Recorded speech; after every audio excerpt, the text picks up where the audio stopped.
Welcome to Padippura 8 set. ഇന്ന് നമ്മൾ discuss ചെയ്യുന്നത് കേട്ടറ്റ് എക്സാമുമായി റിലേറ്റ് ചെയ്യുന്ന ടോപ്പിക്സ് ആണ്. അപ്പോൾ ഇതുവരെ പഠിപ്പുര 8 സെറ്റ് ചാനൽ സബ്സ്ക്രൈബ് ചെയ്യാത്തവർ ചാനൽ സബ്സ്ക്രൈബ് ചെയ്യുക. നോട്ടിഫിക്കേഷൻ ലഭിക്കുന്നതിന് വേണ്ടി ബെൽ ഐക്കൺ പ്രസ് ചെയ്യുക. ബെൽ ഐക്കൺ പ്രസ് ചെയ്താൽ മാത്രമേ ഞങ്ങൾ പബ്ലിഷ് ചെയ്യുന്ന വീഡിയോ അപ്പോൾ തന്നെ നിങ്ങളുടെ വോളിൽ ലഭ്യമാവുകയുള്ളൂ. വീഡിയോ ഇഷ്ടപ്പെടുകയാണെങ്കിൽ ലൈക്ക് ചെയ്യാൻ മറക്കരുത്. അപ്പോൾ ഇന്നത്തെ ക്ലാസ്സിലേക്ക് കടക്കാം. ഓക്കെ, ഇന്ന് നമ്മൾ ഡിസ്കസ് ചെയ്യുന്നത് കാറ്റഗറി 1 മാത്സ് ക്വസ്റ്റ്യൻ അനാലിസിസ് ആണ്. Previous year category 1 maths question analysis ആണ് നമ്മൾ ഇവിടെ ഡിസ്കസ് ചെയ്യുന്നത്. ഓക്കെ, സെഷനിലേക്ക് കടക്കാം. ഫസ്റ്റ് ക്വസ്റ്റ്യൻ: ഒരു സൈക്കിൾ യാത്രക്കാരൻ ഒന്നാം ദിവസം 5 കിലോമീറ്ററും തുടർന്നുള്ള ദിവസങ്ങളിൽ ഓരോ ദിവസവും യാത്ര ചെയ്തതിനേക്കാൾ 2 കിലോമീറ്റർ അധികവും യാത്ര ചെയ്തുവെങ്കിൽ അയാൾ ആറാം ദിവസം എത്ര കിലോമീറ്റർ യാത്ര ചെയ്യും? ഒന്നും കൂടി ക്വസ്റ്റ്യൻ പറയാം. ഒരു സൈക്കിൾ യാത്രക്കാരൻ ഒന്നാം ദിവസം 5 കിലോമീറ്ററും തുടർന്നുള്ള ദിവസങ്ങളിൽ ഓരോ ദിവസവും യാത്ര ചെയ്തതിനേക്കാൾ 2 കിലോമീറ്റർ അധികവും യാത്ര ചെയ്തുവെങ്കിൽ അയാൾ ആറാം ദിവസം എത്ര കിലോമീറ്റർ യാത്ര ചെയ്യും? Option A 13 kilometre, option B 15 kilometre, option C 17 kilometre, option D 19 kilometre. Okay, ഇതെങ്ങനെ ചെയ്യാം? അതാണ് നെക്സ്റ്റ് സെഷനിൽ നമ്മൾ ഡിസ്കസ് ചെയ്യുന്നത്. ഓക്കെ, ഒരു സൈക്കിൾ യാത്രക്കാരൻ ഒന്നാം ദിവസം 5 കിലോമീറ്ററും തുടർന്നുള്ള ദിവസങ്ങളിൽ ഓരോ ദിവസവും യാത്ര ചെയ്യുന്നതിനേക്കാൾ 2 കിലോമീറ്റർ അധികവും യാത്ര ചെയ്യും എങ്കിൽ അയാൾ ആറാം ദിവസം എത്ര കിലോമീറ്റർ യാത്ര ചെയ്യും? അതാണ് ക്വസ്റ്റ്യൻ. ഓക്കെ, ഇവിടെ ശ്രദ്ധിക്കേണ്ടത് ഒരു സൈക്കിൾ യാത്രക്കാരൻ ഒന്നാം ദിവസം യാത്ര ചെയ്തത് എത്രയാണ്? ഫസ്റ്റ് ഡേ യാത്ര ചെയ്തത് 5 കിലോമീറ്റർ. 5 കിലോമീറ്റർ ആണ് ഫസ്റ്റ് ഡേ യാത്ര ചെയ്തത്. നെക്സ്റ്റ് ഡേയോ? നെക്സ്റ്റ് ഡേ 2 കിലോമീറ്റർ വീതം ഓരോ ദിവസവും പിന്നീട് 2 കിലോമീറ്റർ വീതം അധികമാണ് യാത്ര ചെയ്തത്. 2 കിലോമീറ്റർ വീതം അധികം. ഓക്കെ, സെക്കൻഡ് ഡേ അപ്പോ സെക്കൻഡ് ഡേ എത്രയായിരിക്കും യാത്ര ചെയ്യുക? 7 കിലോമീറ്റർ, 2 കിലോമീറ്റർ അധികം. തേർഡ് ഡേ 2 കിലോമീറ്റർ അധികം, 9 കിലോമീറ്റർ. ഓക്കെ, ശ്രദ്ധിക്കുക, ഇങ്ങനെയാണ് ഇതിന്റെ ശ്രേണി പോകുന്നത്. ഒരു സമാന്തര ശ്രേണി മാതിരിയല്ല ഇത്, സമാന്തര ശ്രേണി മോഡലിലാണ് ഇത് വരുന്നത്. 5 ഫസ്റ്റ് ഡേ 5, നെക്സ്റ്റ് ഡേ 7, പിന്നെ 2 കിലോമീറ്റർ അധികം 9, നെക്സ്റ്റ് ഡേ 11. ഇങ്ങനെയാണ് ശ്രേണി പോകുന്നത് കിലോമീറ്റർ. ഓക്കെ, നമ്മളോട് ചോദിച്ചിരിക്കുന്നത് ഇങ്ങനെയാണെങ്കിൽ ആറാം ദിവസം അയാൾ ആറാം ദിവസം എത്ര കിലോമീറ്റർ യാത്ര ചെയ്യും? ഇതെങ്ങനെ കണ്ടുപിടിക്കുക? ശ്രദ്ധിക്കുക, സമാന്തര ശ്രേണിയാണിത്. സമാന്തര ശ്രേണിയിൽ x1 x2 x3 xn ഇതിന്റെ xn പദം കണ്ടുപിടിക്കാൻ എന്താണ് മാർഗം? ഇങ്ങനെയാണുള്ള ശ്രേണിയിലെ xn പദം, ഇത് ശ്രേണിയാണെങ്കിൽ xn പദം കണ്ടുപിടിക്കാനുള്ള മാർഗം എന്താണെന്ന് വെച്ചാൽ x1 ആദ്യ പദം plus n-1 into D. D എന്ന് പറയുന്നത് ഡിഫറൻസ് ആണ്, അതായത് x2 മൈനസ് x1. ഓക്കെ, ഇതാണ് ഡി. ഓക്കെ, ഫോർ എക്സാമ്പിൾ ഇതാണ് നമ്മുടെ ശ്രേണി 5, 7, 9. ഓക്കെ, ഇങ്ങനെയാണെങ്കിൽ ഫസ്റ്റ് പദം ഏതാണ്? x1 equal to 5, then difference equal to 7 minus 5 2. നമുക്ക് കാണാനുള്ളത് ആറാം പദമാണ്, x6 ആണ് കാണാനുള്ളത്. അതായത് x1 plus 6 minus 1 n-1 into D ആണ്. 6 minus 1 into D. x1 5 plus 6 minus 1 5 into D എന്നത് 2 ആണ്. Okay, then 5 plus 5 into 10, 10 plus 5 15 kilometre. Okay, option ഏതാണ്? ഓപ്ഷൻ ഡി 15 കിലോമീറ്റർ ആണ് കറക്റ്റ് ആൻസർ. ഓക്കെ, എങ്ങനെയാണ് ഫസ്റ്റ് ചെയ്തത്?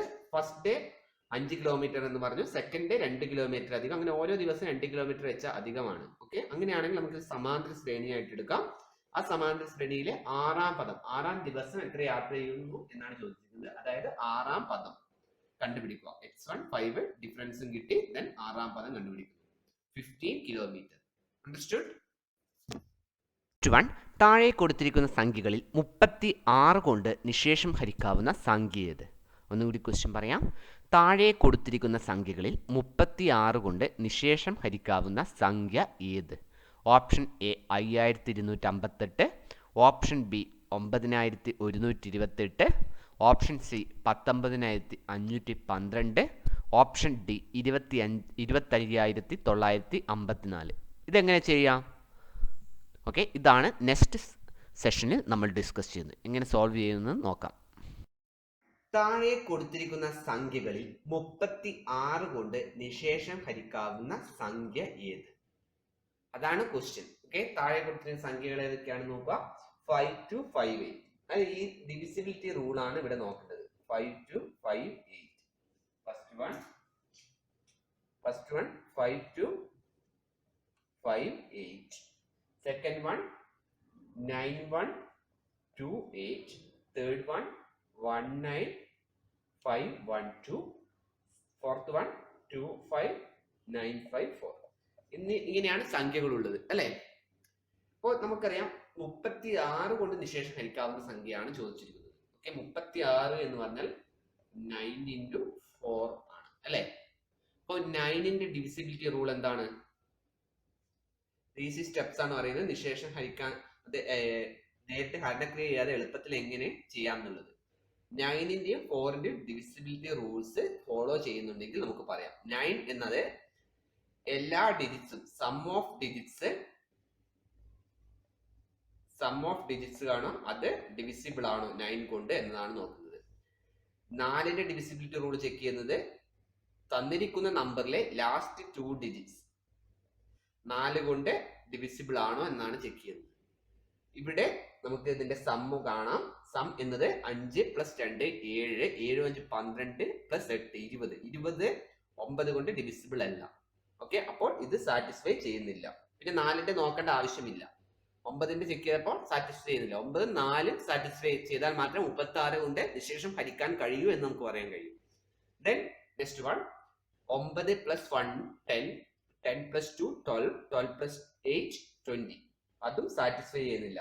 20 ഡിവിസിബിൾ അല്ല 9 കൊണ്ട്, അപ്പോൾ അതും സാറ്റിസ്ഫൈ ചെയ്യുന്നില്ല. Next number 1 9 10, 10 5 15 15 16 2 18. 18 ആണ് വരുന്നത്. അപ്പൊ 18 9 കൊണ്ട് ഡിവിസിബിൾ ആണ്. അപ്പൊ 9 കൊണ്ടുള്ള റൂൾ സാറ്റിസ്ഫൈ ചെയ്യുന്നുണ്ട്. നെക്സ്റ്റ് 12 കൊണ്ടുള്ള റൂൾ നോക്കാം. 12 4നെ കൊണ്ട് ഹരിക്കാൻ കഴിയുമോ? ലാസ്റ്റ് 2 ഡിജിറ്റ്സ് ആണ് നോക്കുന്നത്. 12 4നെ കൊണ്ട് കഴിയും. 3 12 അല്ലെ? അപ്പൊ ആ 2 റൂളും സാറ്റിസ്ഫൈ ചെയ്യുന്നത് കൊണ്ട് നമുക്ക് പറയാം ഇതിനെ 36 കൊണ്ട് നിശേഷം ഹരിക്കാം. ഏതിനെ? 19 512. അതുകൊണ്ട് നെക്സ്റ്റ് നമുക്ക് നോക്കേണ്ട ആവശ്യമില്ല. നെക്സ്റ്റ് നോക്കിയാൽ തന്നെ നമുക്ക് പറയാം 2 5 7 7 9 16 16 5 24 16 5 21 21 4 25 25 9 കൊണ്ട് ഹരിക്കാൻ കഴിയില്ല. അപ്പോൾ ഇതും സാറ്റിസ്ഫൈ ചെയ്യുന്നില്ല. അപ്പോൾ ഏതാണ്? മൂന്നാമത്തെ സി ആണ് 36 കൊണ്ട് നിശേഷം ഹരിക്കാവുന്ന സംഖ്യ. 36 കൊണ്ട് നിശേഷം ഹരിക്കാവുന്നത് 19512 എന്ന സംഖ്യയാണ്. എങ്ങനെയാണ് ചെയ്തതെന്ന് നോക്കിയേ. 9ന്റെയും 4ന്റെയും ഡിവിസിബിലിറ്റി ചെക്ക് ചെയ്താൽ മതി. കാരണം 9 × 4 ആണ് 36. ഓക്കെ, ഇങ്ങനെ ഉള്ള മെത്തേഡ് വഴി നമുക്ക് ഈസിയായി ഡിവിസിബിലിറ്റി റൂൾ ചെക്ക് ചെയ്യാം. നിശേഷം ഹരിക്കാൻ കഴിയുമോ ഇല്ലയോ ഹരണക്രിയ ചെയ്യാതെ. അണ്ടർസ്റ്റുഡ്? നെക്സ്റ്റ് വൺ 2.16 എത്ര 1/100 ഉണ്ട്? ഒന്നുകൂടി ക്വസ്റ്റ്യൻ പറയാം. 2.16 എത്ര 1/100 ഉണ്ട്? Option A 6, option B 16, option C 21, option D 216. Okay, ഇതെങ്ങനെ സോൾവ് ചെയ്യാം? അതാണ് നെക്സ്റ്റ് സെഷനിൽ നമ്മൾ ഡിസ്കസ് ചെയ്യുന്നത്. നമുക്ക് നോക്കാം അല്ലേ. 2.16 എത്ര 1/100 ഉണ്ട്? അതെങ്ങനെയാണ് ചെയ്യുക? അപ്പോൾ 20ൽ എത്ര 5 എന്ന ക്വസ്റ്റ്യൻ ആണെങ്കിൽ നമ്മൾ എന്ത് ചെയ്യും? 20 ഹരിക്കണം 5. അതേ റൂളിനെ നമുക്ക് ഇവിടെ നോക്കിയാൽ മതി. 2.16 എത്ര 1/100 ഉണ്ട്? അപ്പൊ 2.16 ഹരിക്കണം 1/100. ഓക്കെ, ദെൻ 2/16 ഇതെങ്ങനെ ഹരിക്കുക? ഇൻറ്റു വിൽക്രമിട്ട് ഗുണിക്കുക അല്ലെ? അപ്പൊ 100/1. 2.16 × 100 216. ഈസി ആയിട്ട് സോൾവ് ചെയ്യാൻ കഴിയുന്നതല്ലേ? അപ്പൊ ഡി ആണ് കറക്റ്റ് ആൻസർ, 216. ഓക്കെ, 1.5 കിലോ തക്കാളിക്ക് 30 രൂപയാണ് വില.